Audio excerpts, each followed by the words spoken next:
Awesome. Got chat. Alright, we're here. So today I'm playing on Stanley Parable Ultra Deluxe. It's gonna be interesting because I've actually not too sure how this all goes. What happens if you say no? Oh. Well, the time is... Hold on.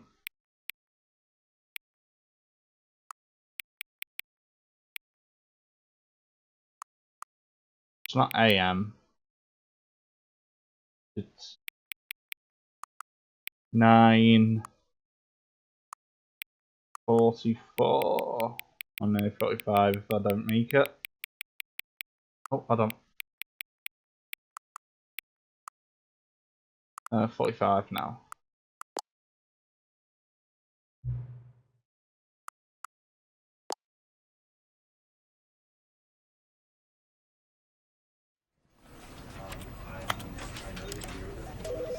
Oh, that's cool. Let's see. So what do I have? Alright guys, here we go. Stanley Parable. Don't let me down. Oh. This is the story of a man named Stanley. That's me. Stanley worked for a company in a big building where he was employee number 427. That's me. Employee number 427's job was simple. He sat at his desk in room 427 and he pushed buttons on a keyboard. That's me. Orders came to him through a monitor on his desk, telling him what buttons to push, how long to push them, and in what order. This is what employee 427 did every day of every month of every year. And although others might have considered it soul-rending, Stanley relished every moment that the orders came in. I did. Though he had been made exactly for this job. And Stanley was happy. I was so happy. And then one day, something very peculiar happened. Something that would forever change Stanley. Something he would never quite forget. He had been at his desk for nearly an hour when he realized that not one single order had arrived on the monitor for him to follow. No one had showed up to give him instructions, call a meeting, or even say hi. Never in all his years at the company had this happened, this complete isolation. Something was very clearly wrong. Shocked, frozen solid, Stanley found himself unable to move for the longest time. But as he came to his wits and regained his senses, he got up from his desk and stepped out of his office. Now? Oh, okay.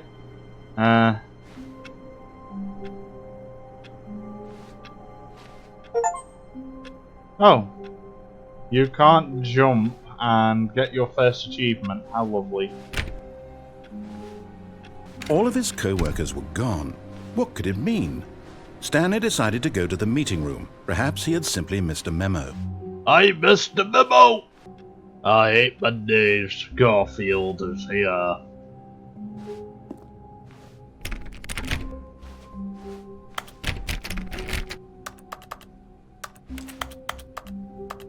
Hold on guys, I'm just typing. When Stanley came to a set of 2 open doors, he entered the door on his left. Well guys, this one I'm doing what he says, so.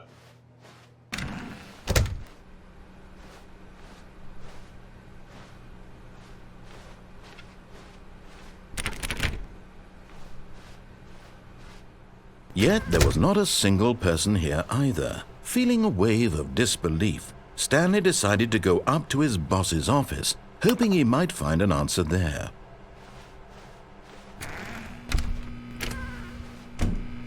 Stanley stepped into the broom closet, but there was nothing here, so he turned around and got back on track. This is the best path. There was nothing here. No choice to make, no path to follow, just an empty broom closet. No reason to still be here. I guess, guys, this is where the game is gonna go. It was baffling that Stanley was still just sitting in the broom closet. Yep, He wasn't because even it's doing cool. anything. It At least if there makes was me something cool. to interact with, he'd be justified in some way. As it is, he's literally just standing there doing sweet FA. That's right, guys. This is what I'm gonna be born to do: is sit Are in you the broom really still in the closet. broom closet? Yes. Standing around doing nothing? Yes. Why? Please offer me some 'Cause explanation here. I'm genuinely confused. it makes me very cool and very brave. It's what my life duty You do has realize to do. there's no choice or anything in here, right? If I'd said Stanley walked past the broom closet, at least you would have had a reason for exploring it to find out. But it didn't even occur to me because literally this closet is of absolutely no significance to the story whatsoever. I never would have thought to mention it.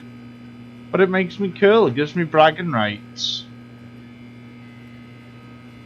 Maybe to you this is somehow its own branching path.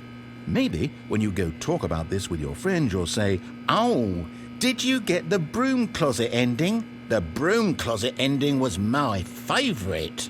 I hope your friends find this concerning. Yeah, well. Stanley was fat and ugly and really stupid. What the He hell? probably only got the job because of a family connection. That's how stupid he is. Well, That or with that's... drug money. Also, Stanley is addicted to drugs and hookers. How the hell does he know so much about me? This is creeping me out. I need to calm Well, I've down. come to a very definite conclusion about what's going on right now. You're dead. You got to this broom closet, explored it a bit, and were just about to leave because there's nothing here when a physical malady of some sort shut down your central nervous system and you collapsed on the keyboard. Sorry? Well, in a situation like this, the responsible thing is to alert someone nearby so as to ensure that your body is taken care of before it begins to decompose. Hello? Anyone who happens to be nearby? The person at this computer is dead. Oh. They have fallen prey to any number of your countless human physiological vulnerabilities. It's indicative of the long-term sustainability of your species.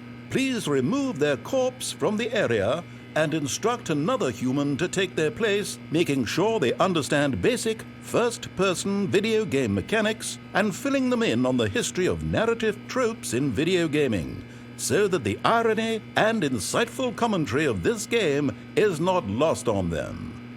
All right, when you've done that, just step out into the hallway.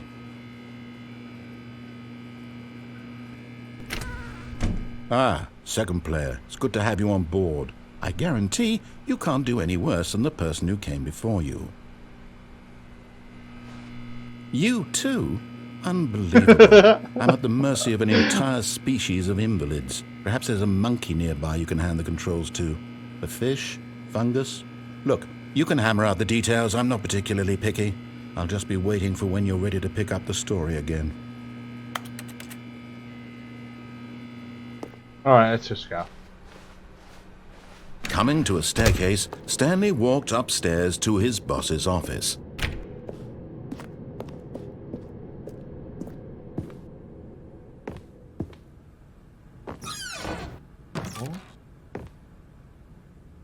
I didn't know this. Money in the morning, money in the evening. Money for breakfast, money crisp. Very cool.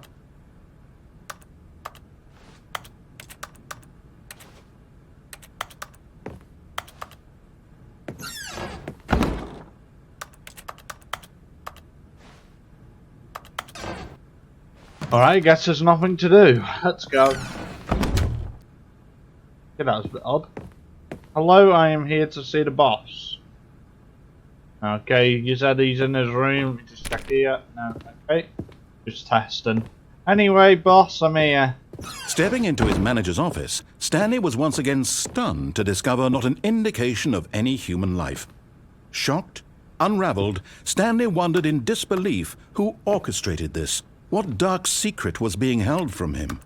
What he could not have known was that the keypad behind the boss's I desk actually forgot the guarded number. the terrible truth that his boss had been keeping from him. and so the boss had assigned it an extra secret PIN number. What is it? 2845. But of course, Stanley couldn't possibly have known this. Yet incredibly, by simply pushing random buttons on the keypad, Stanley happened to input the correct code by sheer luck. Amazing. He stepped into the newly opened passageway. Holy light!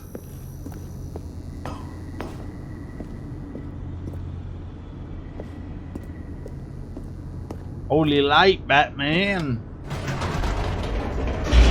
Making my way downtown. Going to the Descending glory deeper into of the the building, motherland. Stanley realized he felt a bit peculiar. It was a stirring of emotion in his chest, as though he felt more free to think for himself, to question the nature of his job. Why did he feel this now, when for years it had never occurred to him? This question would not go unanswered for long. Did I go up? Oh, wait. Whoops. Nope. Never mind. Stanley actually got back into the elevator and went back up. Silly me. Why did Stanley do that when he knew that it would just lead back to his boss's office? Well, that's a great question. I just can't wait to find out. I didn't mean to do that.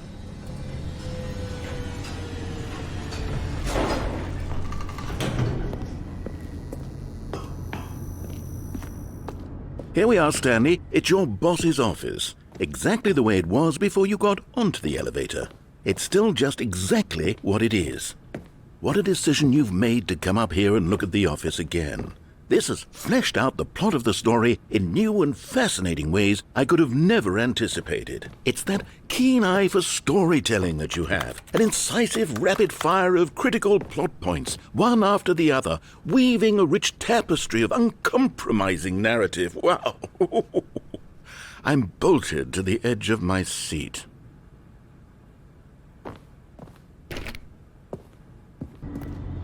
Incredible. Now he's getting back into the elevator and going down again. Ladies and gentlemen, how does he keep coming up with all of this?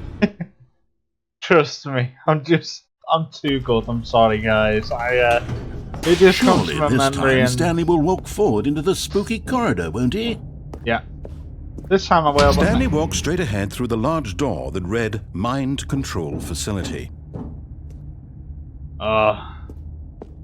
Alright, I'm just gonna stick with the main story.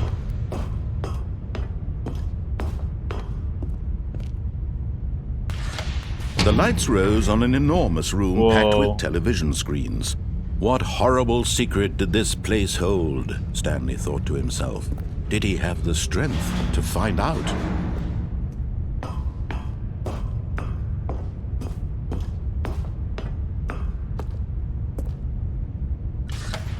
Now the monitors jumped to life, their true nature revealed. Each bore the number of an employee in the building, Stanley's co-workers. The lives of so many individuals reduced to images on a screen, and Stanley, one of them, eternally monitored in this place where freedom meant nothing. Oh.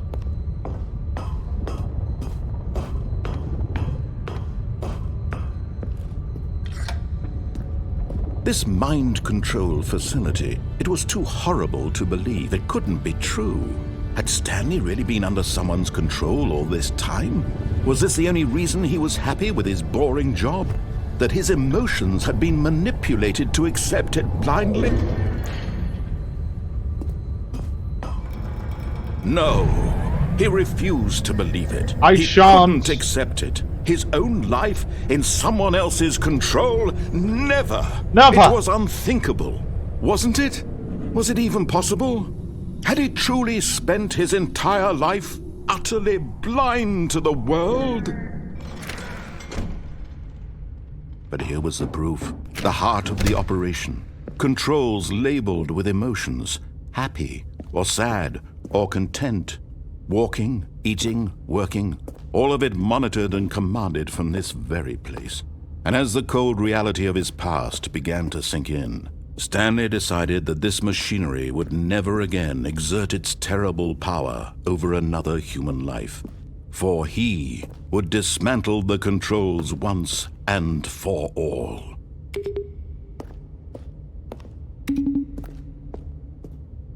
One, two.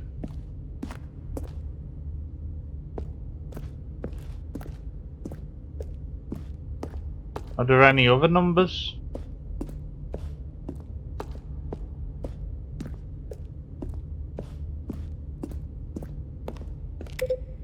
Three.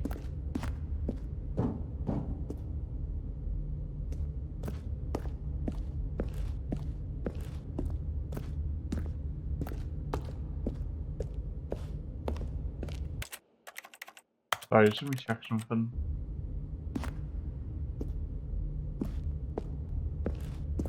Alright, I'll leave that for now.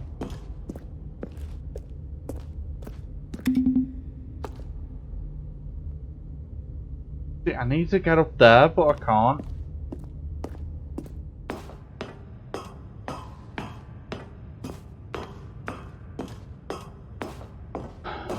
And when at last he found the source of the room's power, he knew it was his duty, his obligation, to put an end to this horrible place and to everything it stood for.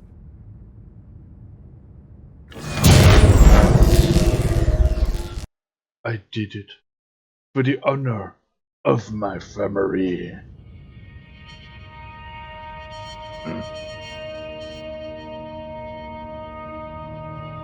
Blackness and a rising chill of uncertainty. Was it over? Yes! He had won! He had defeated the machine, unshackled himself from someone else's command. Freedom was mere moments away. I can't believe And it! yet, even as the immense door slowly opened, Stanley reflected on how many puzzles still lay unsolved. Where I did had it, his guys. co-workers gone? How had he been freed from the machine's grasp? What other mysteries did this strange building hold? But as Whoa. sunlight streamed into the chamber, he realized none of this mattered to him. No. For it was not knowledge or even power that he had been seeking, but happiness.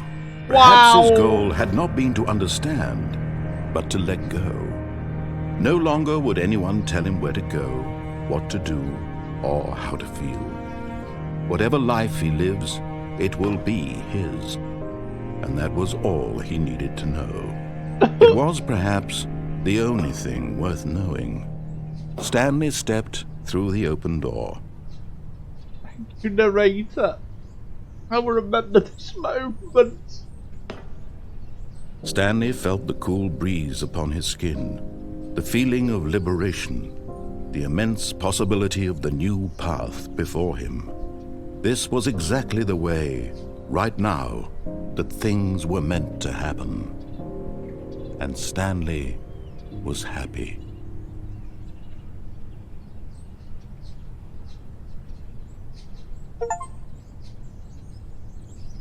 I can't believe I won. I beat the game.